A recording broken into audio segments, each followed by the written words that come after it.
Hi there and welcome to 1200cc. Today I'm going to be doing a 500 mile review on my Triumph Bobber.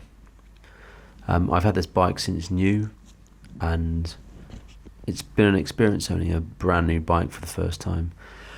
So I thought I'd start this YouTube channel up and cover my experiences with it. Now, being a new YouTuber, I clearly have a lot to learn because I managed to leave my microphone lead at home when I was recording this. It was only when I went to set it all up that I realised that I couldn't actually record any audio. So the audio you're hearing now is dubbed in afterwards. It's recorded after the ride. So it might seem a little bit disjointed in places compared to what it would have been originally.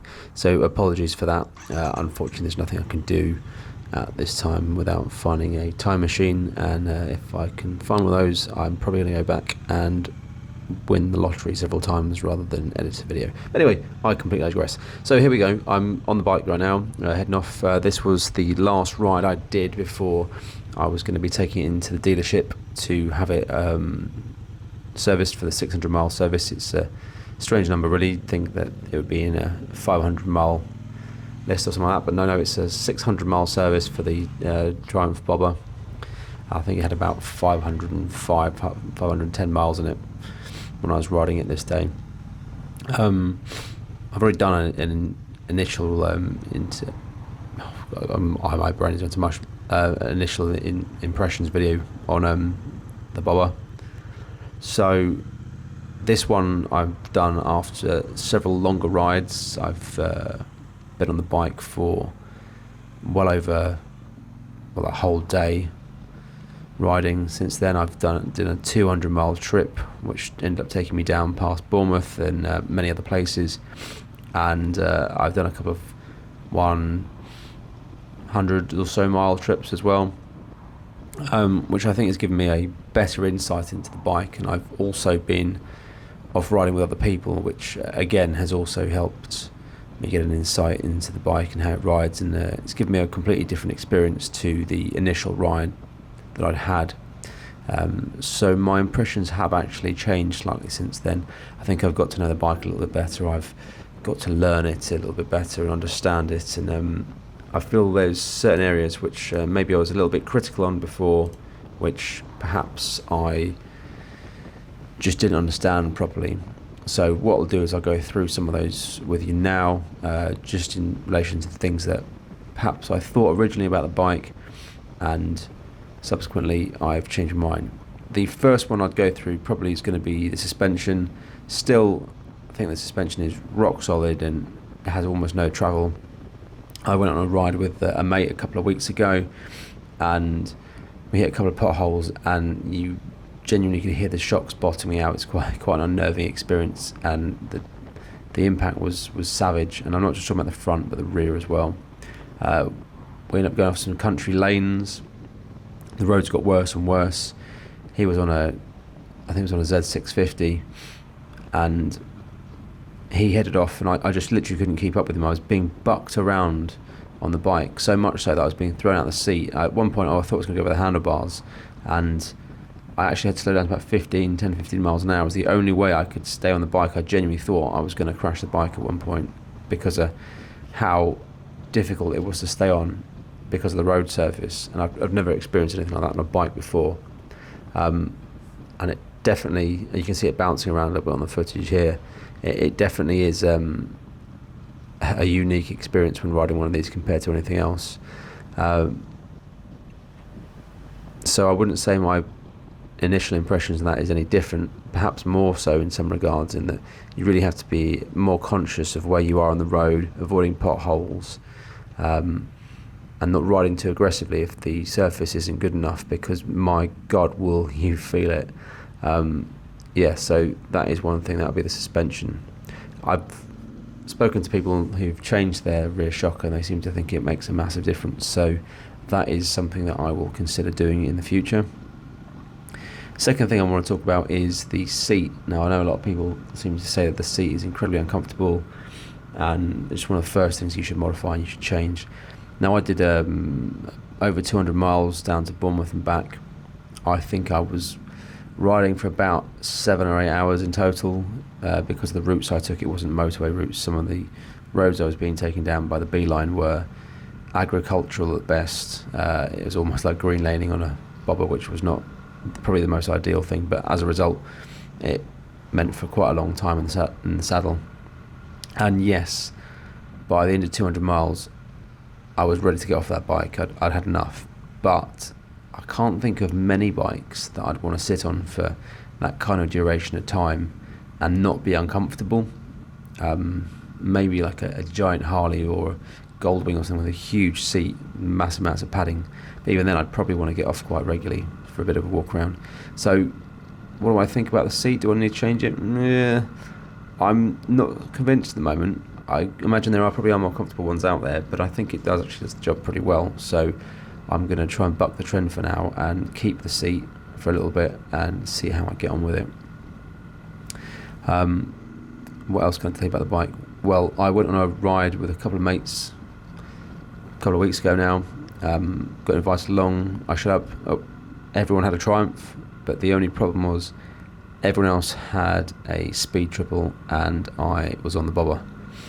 Now I can tell you straight up, I think I managed to keep up with them for probably about 30 seconds to a minute, and I didn't really see them for the rest of the day, apart from when we stopped to meet up in different places, and they'd already sat there with a beer by the time I'd arrived.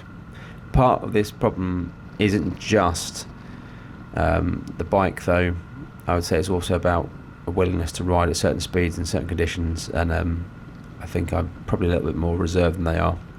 On top of that, one thing I've experienced with both rides I've had with other people is that when the bobber is brand new, as mine is, you're only allowed to rev up to 4,000 RPM, and that means a lot of short shifting. It means you can't really push the bike too hard, and I really did experience and notice quite quickly that I was running out of revs quite fast, and it's actually quite hard to ride the bike in any kind of aggressive way when you can't rev it too much, and that includes cornering, because when you're cornering at low RPM you're just not getting the feedback, you're not getting the control that you need, and it makes it a little bit more difficult. So yeah, I was looking forward to when I could get the RPMs put up a little bit after the 600 mile service, I'd be able to ride it a little bit harder, and I was interested to see how that's going to be, see if it would transform the ride at all, because as a sedate bike, relaxing and chugging along, it's great, but because I couldn't rev it too hard, it made some things like overtaking cars on certain country roads quite tricky, because I had to get a bit of a run up, time it well, and try not to rev it too hard, which started to become a bit of a pain in the arse after a while, if I'm honest, but wasn't the end of the world. But I did find that when I rode the bike and I started to get more comfortable with it and more confident with it, then my riding sort of style changed slightly, and I could actually be a bit more aggressive on the bike. I got to know how to handle it, how it steers and everything else, how you could lean it in more, and by this point, by the end of like the 500 miles, I actually discovered that you can actually ride this bike quite a lot more aggressively than I thought you could. I kind of described it before as a boat. It's certainly heavy, and it's certainly not got the slight Öhlins suspension of, say, like a Street Triple RS or something like that, but it actually handles a lot better than you think it would. I think once the service has been done for it and I can rev it a bit higher, I think it will be actually quite fun to ride around on. For now, it's still pretty much more of a sedate beast, but yeah, it actually does take corners quite well.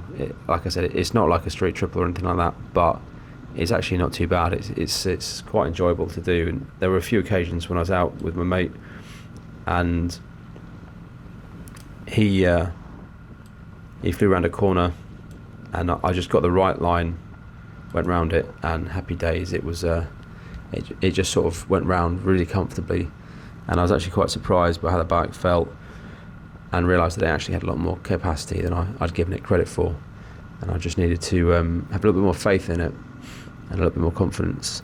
So the bike's going to go back in what is it now, about a week's time, to get that 600 mile service done.